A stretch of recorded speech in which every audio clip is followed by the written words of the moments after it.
आज की क्लास में जो चैप्टर हम लोग कवर करने वाले हैं, चैप्टर का नाम है हमारा supply.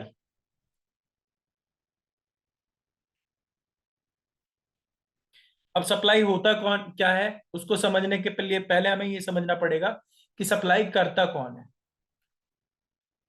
Who did the supply.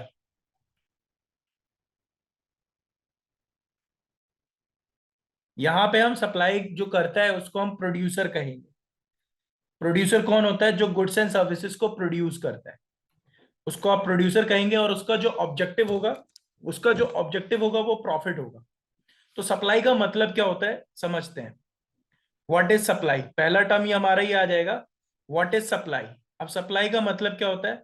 Supply का मतलब होता है willingness to sell, willingness to sell and ability to sell, ability to sell the number of quantity, the number of quantity of a commodity at given price during a period of time, during a period of time is said to be supply, is said to be supply. That means कोई भी एक producer, देखो willingness और ability दो term मैंने क्यों mention करी वो समझना। एबिलिटी का मतलब क्या होता है? अब देखो आपने ना एक बहुत बड़ा डिपार्टमेंटल स्टोर भी देखा होगा और एक रिटेल स्टोर भी देखा होगा। इस डिपार्टमेंटल और रिटेल स्टोर में क्या अंतर होता है समझते हैं। रिटेल स्टोर एक छोटी सी दुकान होती है जो बहुत बल्क क्वांटिटी में नहीं डील करती, जो स्मॉल स्मॉल क्वांटिटीज में डील करती है। जबकि बड़े डिपार्टमेंटल स्टोर में जाएंगे तो उसके पास हर एक चीज की बड़ी क्वांटिटी अवेलेबल होती है। अब दोनों ही जगह पे अगर हम प्राइस को देखेंगे तो एक पर्टिकुलर प्राइस पे दोनों की एबिलिटी इक्वल नहीं है। एक ज्यादा क्वांटिटी सप्लाई कर सकता है और एक कम क्वांटिटी सप्लाई कर सकता है। तो इसलिए मैंने यहाँ पे विलिंगनेस एंड एबिलिटी की बात करी। तो willingness and ability to sell the number of quantity, यानी कि उस पर्टिकुलर एट गिवन प्राइस, एक पर्टिकुलर गिवन प्राइस पे एक प्रोड्यूसर कितनी क्वांटिटी सेल करने के लिए तैयार है उस पर्टिकुलर पॉइंट ऑफ टाइम पे, उसको आप सप्लाई कहेंगे। जैसे फॉर एग्जांपल, हम एग्जांपल के लिए समझ लेते हैं। यहां पे हम प्राइस ले रहे हैं और यहां पे हम क्वांटिटी ले रहे हैं। तो जब प्राइस की बात की जाए, जब किसी भी कमोडिटी का प्राइस 10 रुपीज था, तो एक प्रोड्यूसर था जो 10 यूनिट सेल कर रहा था और एक प्रोड्यूसर जो 20 यूनिट सेल कर रहा था। बट टोटल जो सप्लाई हो रही थी वो 30 यूनिट हो रही थी। तो 10 रुपीज के प्राइस पे 30 यूनिट सप्लाई हो रही थी। अब यहाँ पे जो प्रोड्यूसर्स होते हैं उनका मोटिव प्रॉफिट कमाना होता है। जब प्रोड्यूसर्स का मोटिव प्रॉफिट कमाना होता है तो मान लेते हैं प्राइस अब 12 रुपीज है। जब 12 रुपीज है तो ये जो पहले वाला प्रोड्यूसर है, पैसे बढ़े हैं तो ये अपनी सप्लाई बढ़ा देगा, ये 15 यूनिट सेल करने के लिए तैयार है। और जो सेकंड वाला प्रोड्यूसर है वो 30 यूनिट सेल करने के लिए तैयार है। मार्केट में 45 यूनिट हुए, तो दैट मीन्स जब प्राइस 10 रुपीज था तो 30 यूनिट यूनिट सप्लाई हो रही थी, जब प्राइस 12 रुपीज था तो 45 यूनिट सप्लाई हो रही थी। तो इसी को हम सप्लाई कहेंगे at given price during the period of time, यानी कि willingness and ability to sell the number of quantity. Number of quantity का मतलब क्या है कि ये जो क्वांटिटी है 30 यूनिट्स, ये हमारा नंबर ऑफ क्वांटिटी है। ये 45 यूनिट्स क्या है? ये हमारा नंबर ऑफ क्वांटिटी है। Willingness to sell and ability to sell the number of quantity of commodity at given price during the period of time is said to be supply. ये definition सब लोगों को समझ में आ गई? जय, केशव, सिद्धि, प्रीति, अंजलि। Yes sir. ठीक है। नाउ अब हम अगर हम सप्लाई की बात करें तो सप्लाई कितने टाइप की होती है? सप्लाई हमारी दो टाइप की होती है। एक हमारी इंडिविजुअल सप्लाई होती है और एक हमारी मार्केट सप्लाई होती है। इंडिविजुअल सप्लाई में हम इंडिविजुअल सिंगल सेलर या सिंगल प्रोड्यूसर की सप्लाई को देखते हैं, और मार्केट सप्लाई में हम देखते हैं कि जितने भी सप्लायर हैं मार्केट में उन सबके थ्रू जो सप्लाई की गई है उन सब की वैल्यू के सम अप को आप मार्केट सप्लाई कहेंगे। यानी कि इसकी अगर हम डेफिनेशन की बात करें तो यहां पे हम सिंगल सेलर देखेंगे या फिर सिंगल प्रोड्यूसर देखेंगे। सेलर और सिंगल प्रोड्यूसर और सिंगल फर्म, इनकी हम सेल देखते हैं। यानी कि ये जो डेफिनेशन हो जाएगी, ये हो जाएगी willingness to sell and ability to sell the number of quantity of commodity at given price during the period of time by single seller और by the single producer is said to be individual supply.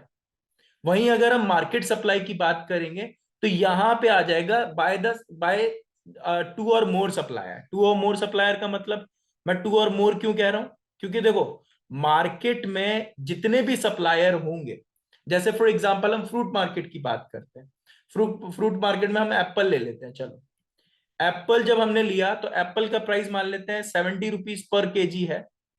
तो total जो market में quantity सारे supplier हैं, जितने भी fruit seller हैं, उन सबके पास 500 केजी एप्पल अवेलेबल है।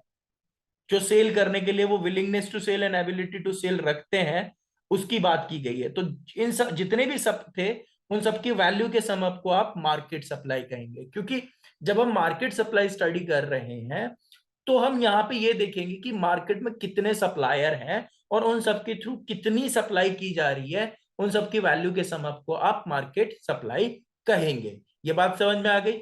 जय, Anjali, Preeti, Keshav and other students? Yes sir. Done. Siddhi, आपको समझ में आया?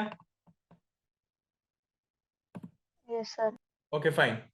अब देखो, अब हम बात करेंगे factor affecting supply. Factors affecting supply. अब सप्लाई को जो फैक्टर्स अफेक्ट करते हैं वो है Q X is equal to F P, P R, T, C, G, और इसके अलावा दो टर्म्स और हैं,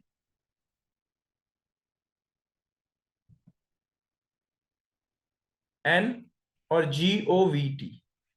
ये है। इन दो टर्म्स को मैंने अलग से इसलिए, रीजन क्या है वो मैं आगे बताऊंगा कि क्यों मैंने अलग से लिखा है इन दो अलग कलर में। ठीक है, बट अभी हम एक एक करके इनको डिस्क्राइब करते हैं, फिर हम आगे बढ़ेंगे। यानी कि यहाँ पे जो सप्लाई है, वो सप्लाई को इफेक्ट करने वाले कौन कौन से फैक्टर हो सकते हैं। इसमें सबसे पहला फैक्टर है हमारा क्यूएस, का मतलब होता है क्वांटिटी सप्लाई, और एफ का मतलब होता है यहाँ पे फंक्शन या फिर फैक्टर, एंड देन उसके बाद पहला टर्म आता है हमारा P. P stands for price of commodity. P stands for price of commodity. What does this factor says? ये फैक्टर ये कहता है कि जब कमोडिटी का प्राइस बढ़ेगा तो मार्केट में क्वांटिटी सप्लाई बढ़ेगी, और जब प्राइस कम होगा तो मार्केट में क्वांटिटी सप्लाई कम हो जाएगी।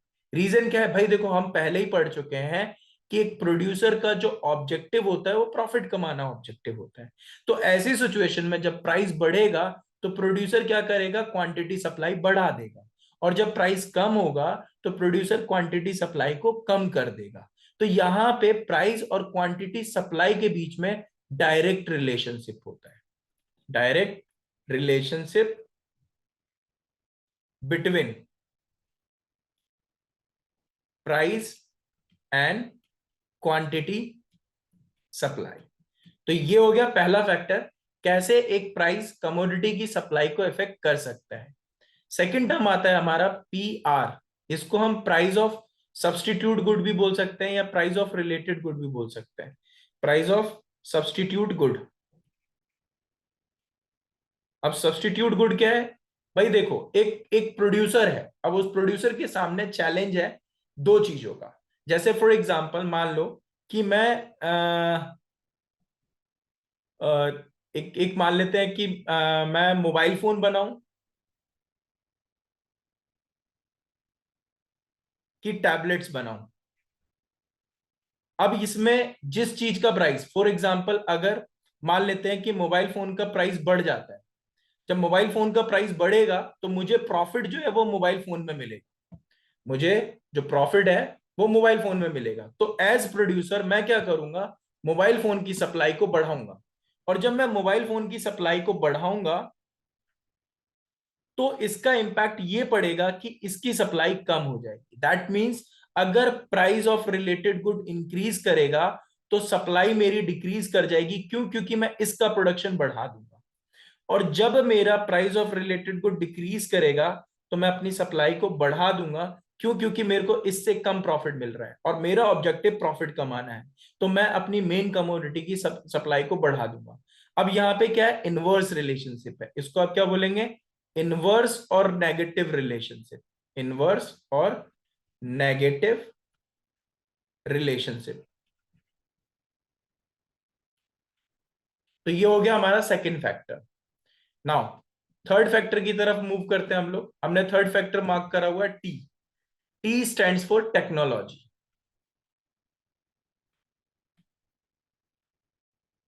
अब टेक्नोलॉजी हम क्या कर सकते हैं? हम दो ऑप्शन है, या तो हम टेक्नोलॉजी को अपग्रेड कर दें या हम उसको डिग्रेड कर दें।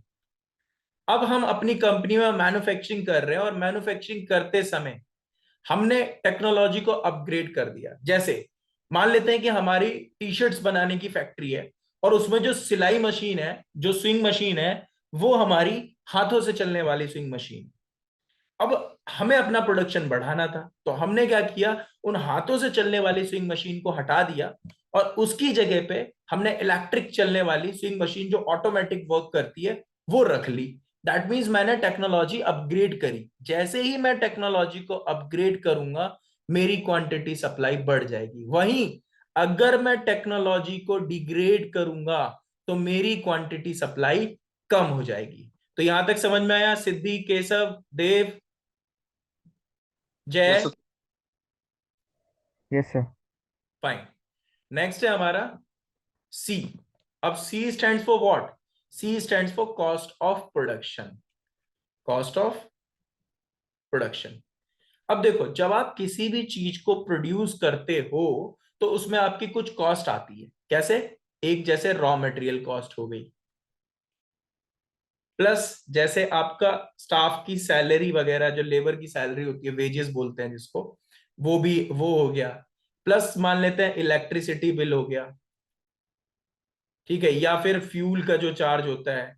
इस तरीके के ऐसे बहुत सारे एक्सपेंसेस होते हैं जब हम किसी भी चीज को प्रोड्यूस करते हैं तो उसमें लगता है, उसमें इन्वॉल्व होता है। अब मान लेते हैं कि हमारा जो लेबर है, पहले हम दे रहे थे 3 रुपीज पर यूनिट दे रहे थे। हम किसी भी चीज का प्रोड्यूस करने का लेबर को 3 रुपीज पर यूनिट दे रहे थे। अब हमको 3.5 रुपीज पर यूनिट देना पड़ रहा है। या हम मान लें कि हमारा रॉ मटेरियल कॉस्ट जो था वो 10 रुपीज पर यूनिट था, अब 12 रुपीज पर यूनिट हो गया। या हम मान लेते हैं कि इलेक्ट्रिसिटी बिल में या फ्यूल में हमारा 2 रुपीज पर यूनिट का खर्चा आ रहा था, 2.5 रुपीज पर यूनिट का खर्चा आने लग गया है। 2.5 रुपीज पर यूनिट का खर्चा आने लग गया। तो इन सरकमस्टांसेस पे हमारे पास जो खर्चे हैं वो इंक्रीज कर जाते हैं, यानी कि कॉस्ट हमारी इंक्रीज कर जाती है। अब एक चीज और समझना कि कोई भी प्रोड्यूसर जो प्रोडक्शन कर रहा होता है उसके पास अकेले एक बहुत ज्यादा फंड नहीं होता, उसके पास बहुत लिमिटेड फंड होता है, यानी कि रिसोर्सेज लिमिटेड होते हैं। अब रिसोर्सेज लिमिटेड होते हैं, दैट मीन्स उसके पास जो बजट होगा वो भी लिमिटेड होगा। ऐसी सिचुएशन में जब कॉस्ट ऑफ प्रोडक्शन इंक्रीज कर जाएगी तो बाय डिफॉल्ट उसकी क्वांटिटी सप्लाई डिक्रीज कर जाएगी, क्योंकि 10 से 12 रुपए रॉ मटेरियल हो जाने पे वो रॉ मटेरियल की क्वांटिटी पीछे से ही कम लेगा, जिसके वजह से उसकी सप्लाई कम हो जाएगी। वहीं अगर कॉस्ट ऑफ प्रोडक्शन जैसे यहाँ 10 रुपीज है, ये 9 रुपीज पर यूनिट हो जाए, ये आपका 3 रुपीज है तो ये 2.9 रुपीज पर यूनिट हो जाए, ये आपका इलेक्ट्रिसिटी आपका 1.8 रुपीज पर यूनिट हो जाए, तो इससे क्या होगा? आपकी कॉस्ट डिक्लाइन करेगी और फंड्स ज्यादा होने की वजह से फिर आप क्या कर सकते हैं? आप क्वांटिटी सप्लाई को इंक्रीज कर सकते हैं।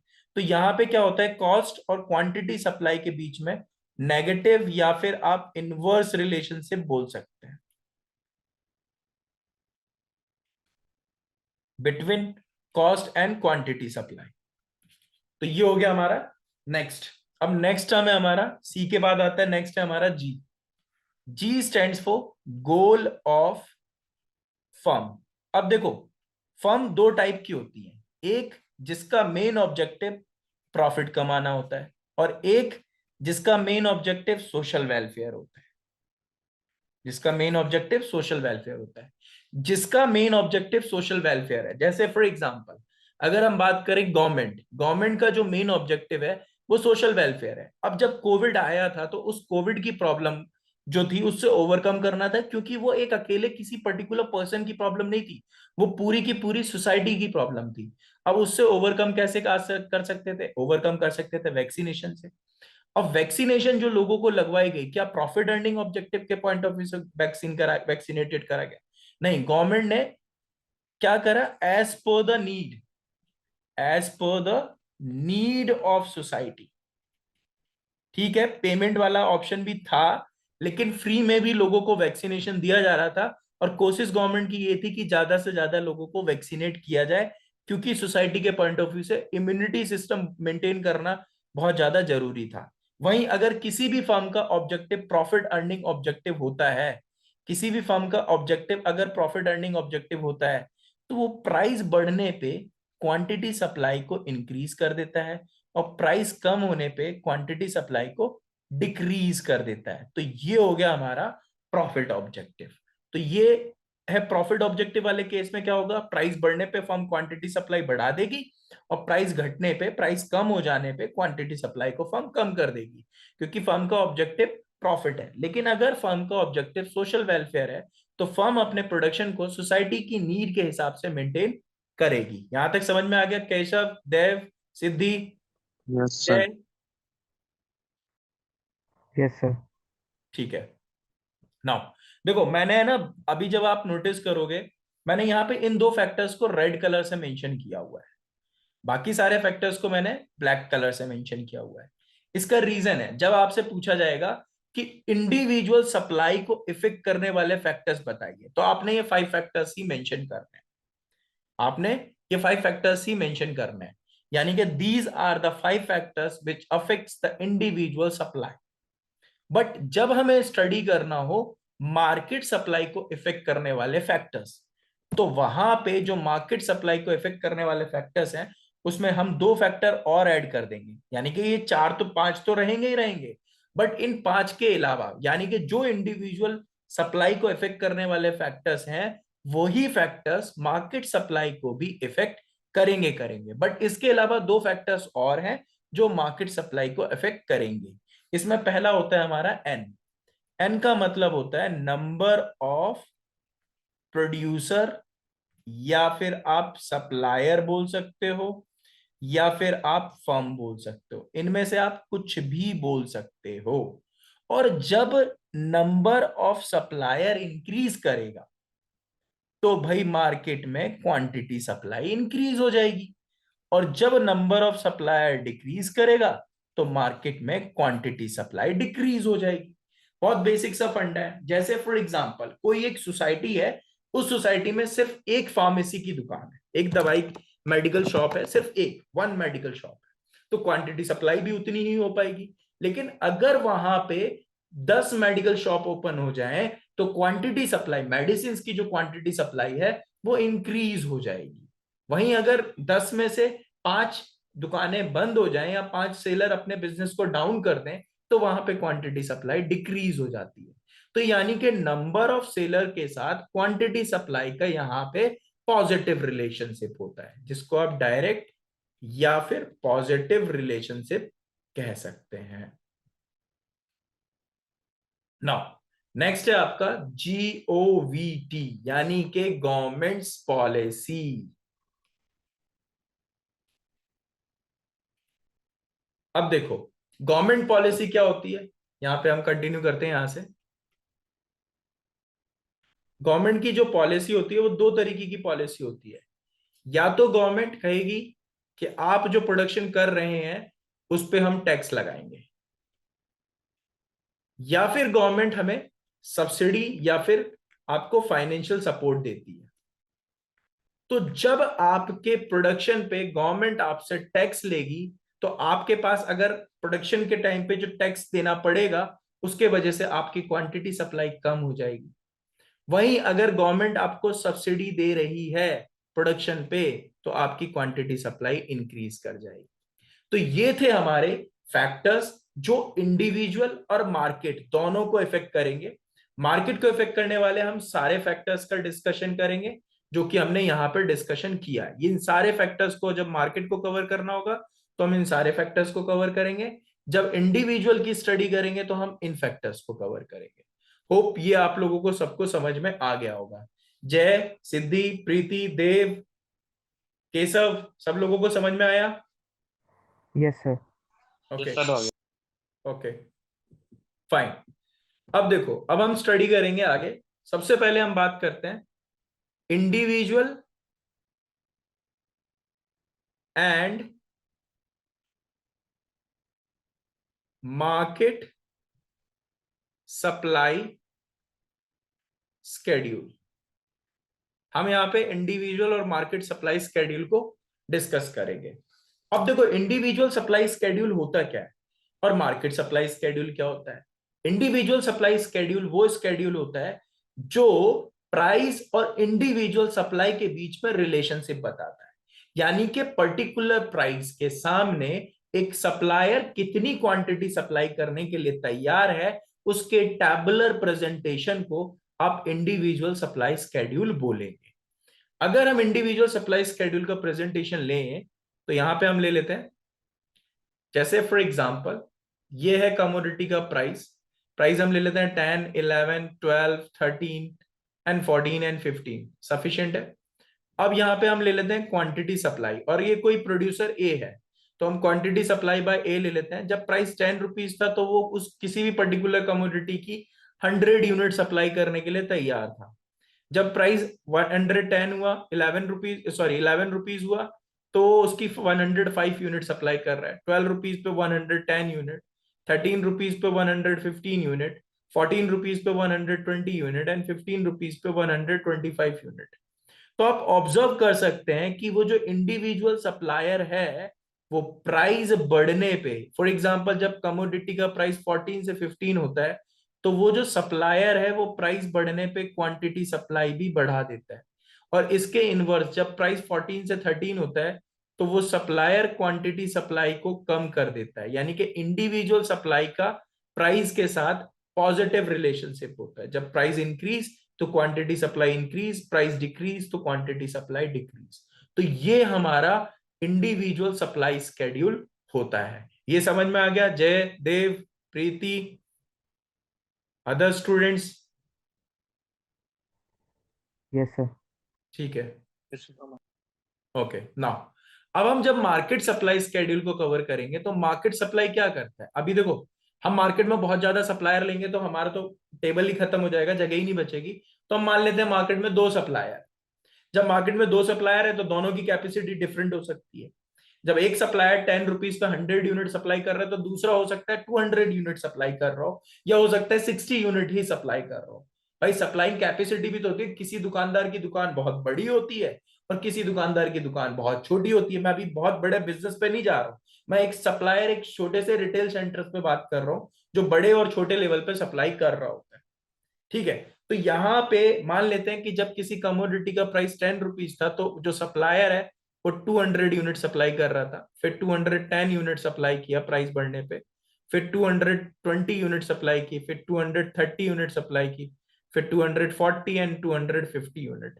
बट जब हम मार्केट सप्लाई को स्टडी कर रहे हैं तो मार्केट सप्लाई, मार्केट में जितने भी सप्लायर होते हैं उन सबके थ्रू जितनी भी सप्लाई की जाती है उन सबकी वैल्यू के सम अप को आप मार्केट सप्लाई कहते हैं। फिलहाल हम मार्केट में दो ही सप्लायर लेके चल रहे हैं, सप्लायर ए और सप्लायर बी। तो इन दोनों की सप्लाई का सम जो होगा वो आपका मार्केट सप्लाई होगा। तो मार्केट सप्लाई जो है वो आपका ए प्लस बी की सप्लाई। दैट मीन्स जब 10 रुपीज प्राइस था तो मार्केट में टोटल दोनों का मिला के 300 यूनिट सप्लाई हो रहे थे। जब मार्केट में प्राइस 11 रुपीज हुआ तो 315 यूनिट सप्लाई होने लगे, देन 330 यूनिट सप्लाई होने लगे, देन 345 यूनिट सप्लाई होने लगे, देन 360 यूनिट सप्लाई होने लगे, देन उसके बाद 375 यूनिट सप्लाई होने लगे। अब अगर हम इसमें स्टडी करें कि जब प्राइस 11 रुपीज से 12 रुपीज पे इंक्रीज करा तो मार्केट में क्वांटिटी सप्लाई जो है वो इंक्रीज कर गई, और जब प्राइस डिक्रीज किया तो क्वांटिटी सप्लाई भी डिक्रीज कर गई। यानी कि जब मार्केट में प्राइस बढ़ता है तो क्वांटिटी सप्लाई जो मार्केट की है वो इंक्रीज कर जाती है, और जब मार्केट में प्राइस कम हो जाता है तो क्वांटिटी सप्लाई जो मार्केट की है वो डिक्रीज कर जाती है। तो ये इसका जो टैबुलर प्रेजेंटेशन है, ये एक स्केड्यूल है जो एक टेबल की फॉर्म में है। इसके प्रेजेंटेशन को आप मार्केट सप्लाई स्केड्यूल कहते हैं। ये बात सब लोगों को समझ में आ गई जितने भी स्टूडेंट हैं यहाँ पे?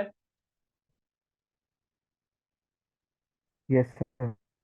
फाइन। नाउ अब हम बात करेंगे individual and market supply curve. Individual and market supply curve. अब ये इंडिविजुअल और मार्केट सप्लाई कर्व होते क्या है? जो इंडिविजुअल और मार्केट सप्लाई कर्व होते हैं ये हमारे ग्राफिकल प्रेजेंटेशन होते हैं। इंडिविजुअल और मार्केट सप्लाई कर्व जो होते हैं वो हमारे कौन से होते हैं? ये हमारे ग्राफिकल प्रेजेंटेशन होते हैं। तो ग्राफिकल प्रेजेंटेशन होते हैं तो सबसे पहले हम इंडिविजुअल सप्लाई कर्व को लेते हैं। अब जो इंडिविजुअल सप्लाई कर्व है वो सिर्फ इंडिविजुअल सप्लायर की सप्लाई को प्रेजेंट करेगा। किसकी? इंडिविजुअल सप्लायर की सप्लाई को प्रेजेंट करेगा। तो समझ लेते हैं, जैसे फॉर एग्जांपल ये आपका एक्स एक्सिस है, ये आपका वाई एक्सिस है, और ये आपका यहां पे क्वांटिटी सप्लाई, सॉरी यहां पे प्राइस है, और एक्स एक्सिस पे आपका क्वांटिटी सप्लाई है। ये जो अपवर्ड स्लोपिंग सप्लाई कर्व है इसको ऐसे समझते हैं कि जब प्राइस मान लेते हैं 11 रुपीज था, तो उस 11 रुपीज के टाइम पे एक सप्लायर 105 यूनिट सप्लाई कर रहा था, तो यहां पे 105 यूनिट हुआ। प्राइस जब इंक्रीज कर गया और वो इंक्रीज करके 11 से 12 रुपीज हुआ, तो ये हमारी 110 यूनिट सप्लाई हो गई। तो जब प्राइस इंक्रीज करा तो हमारी सप्लाई बढ़ गई, और प्राइस डिक्रीज करा तो इंडिविजुअल सप्लायर ने अपनी सप्लाई को कम कर दिया। तो ये हमारा इंडिविजुअल सप्लाई कर्व है जो कि इंडिविजुअल सप्लाई को का ग्राफिकल प्रेजेंटेशन होता है। तो ये तो हो गया हमारा इंडिविजुअल सप्लाई कर्व। लेकिन वहीं अगर हम बात करेंगे मार्केट सप्लाई कर्व की, तो मार्केट सप्लाई कर्व भी ग्राफिकल प्रेजेंटेशन है, लेकिन ये दिखाता है कि मार्केट में जितने भी सप्लायर हैं उनके थ्रू जो सप्लाई की गई है उन सबकी वैल्यू के सम अप को आप मार्केट सप्लाई कहेंगे। तो इसका जो कर्व बनेगा उसका डेरिवेशन समझते हैं हम, फिर हम उसके कर्व को बनाएंगे। तो यहां पे 1 2 3 x 0 y x y 0 y 0 x। यहां पे हमारा प्राइस है, यहां पर भी हमारा प्राइस है वाई एक्सिस पे, और यहां पर भी हमारा प्राइस है। यहां पे हमारी क्वांटिटी है, यहां पे भी हमारी क्वांटिटी है, और यहां पर भी हमारी क्वांटिटी है। ये हमारा पहला सप्लाई कर्व है, ये हमारा सेकंड वाला सप्लाई कर्व है, और ये हमारा थर्ड सप्लाई। ये हमारा मार्केट में ए सप्लायर का है, ये बी सप्लायर का है, और ये मार्केट का जो कर्व है वो ए प्लस बी की सप्लाई के बेसिस पे है। अब इसको समझने के लिए हम थोड़ा सा पहले कलर चेंज कर लेते हैं, ले लेते हैं हम ब्लू कलर ले लेते हैं, चलो। ठीक है।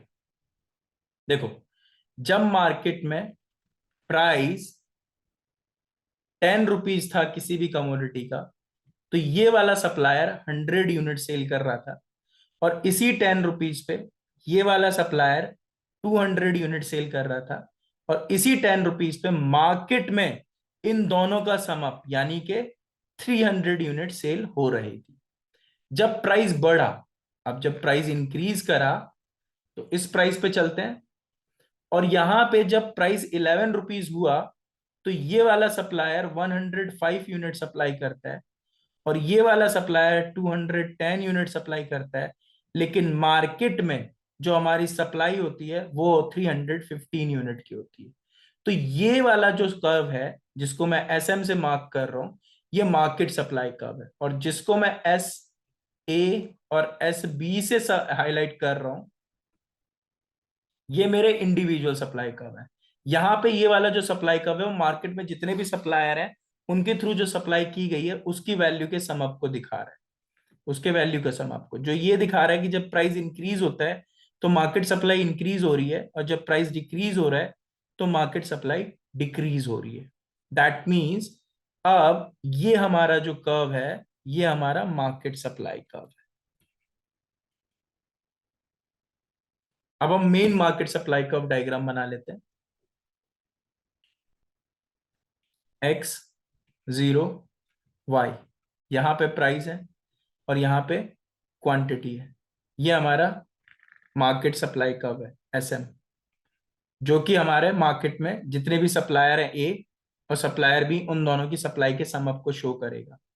जब प्राइस हमारा 10 रुपीज था तो हमारी सप्लाई 315 यूनिट थी, और जब प्राइस हमारा 11 रुपीज हुआ तो हमारी मार्केट सप्लाई जो है वो 330 यूनिट हुई। तो प्राइस इंक्रीज करा तो क्वांटिटी सप्लाई इंक्रीज कर गई, एंड प्राइस डिक्रीज करता तो क्वांटिटी सप्लाई डिक्रीज करती। तो मार्केट सप्लाई कर्व भी जो है वो पॉजिटिव रिलेशनशिप ही दिखाता है। तो सवाल ये उठता है कि जब सर इंडिविजुअल सप्लाई कर्व भी पॉजिटिव रिलेशनशिप दिखा रहा है, प्राइस बढ़ने पे सप्लाई बढ़ती है, ये इंडिविजुअल कर्व में भी होता है। प्राइस बढ़ने पे सप्लाई बढ़ रही है, ये मार्केट सप्लाई में भी हो रहा है।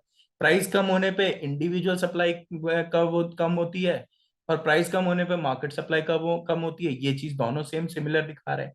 तो डिफरेंस क्या है?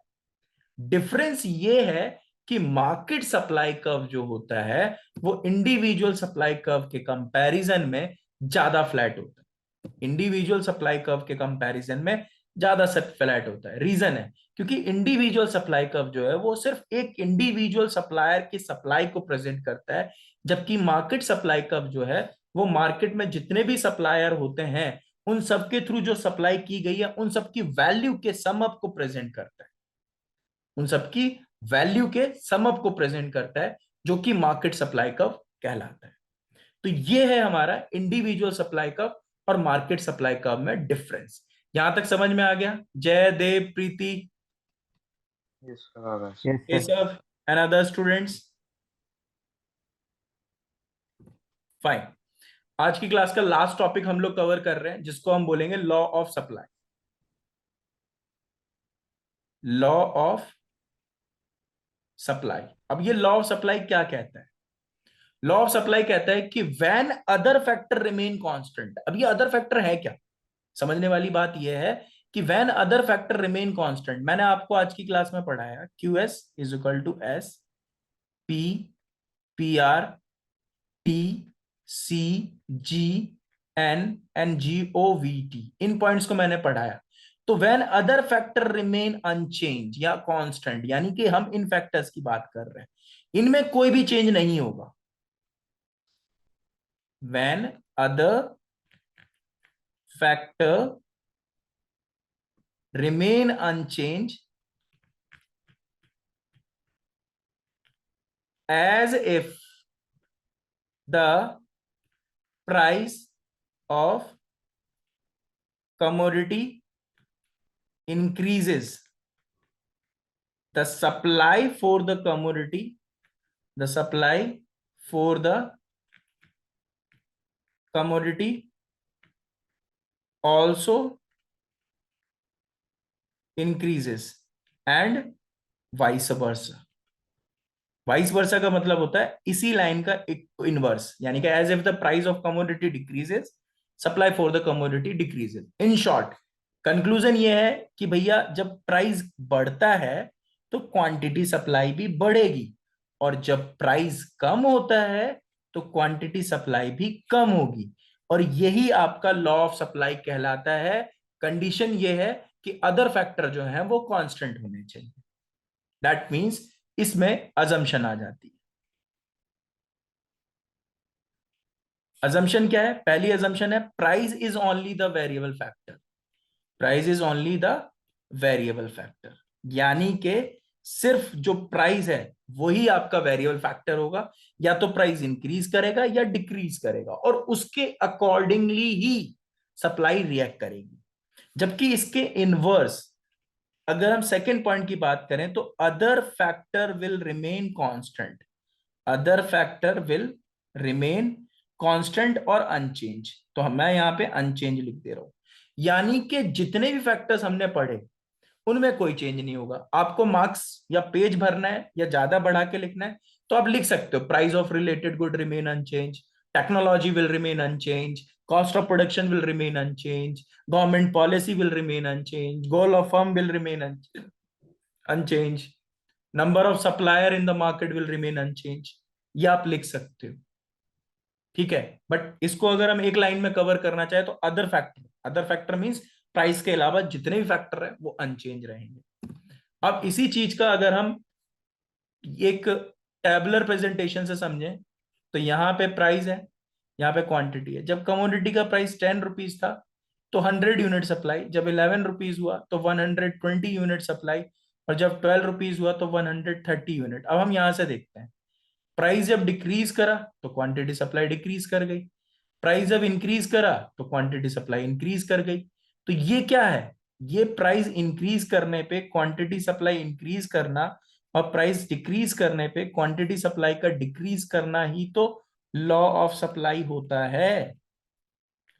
अब इसी का अगर हम ग्राफिकल प्रेजेंटेशन से समझें तो वो भी समझ लेते हैं। यहां पे प्राइस है, यहां पे क्वांटिटी है, ये आपका सप्लाई कर्व है अपवर्ड स्लोपिंग, जो क्या दिखाता है कि जब प्राइस, 3 पॉइंट ले लेते हैं हम,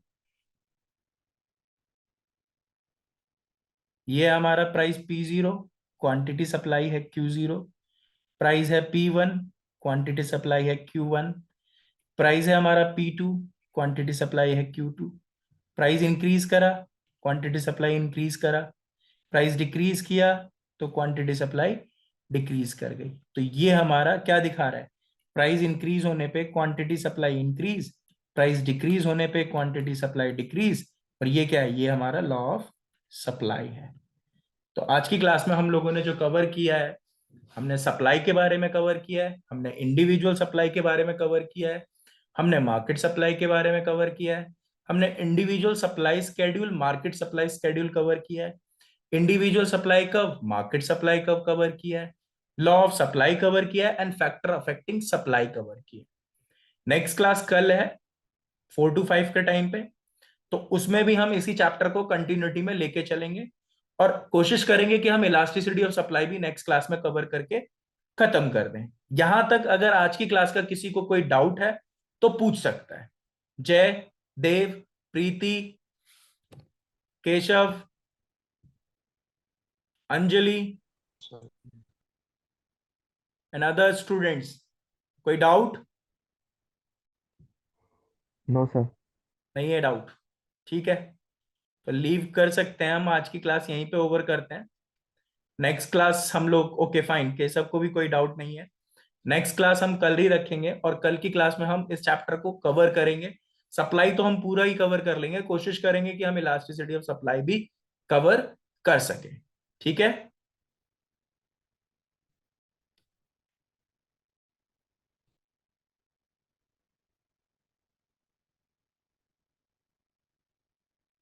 ठीक है, लीव लीव करते हैं, goodbye and take care.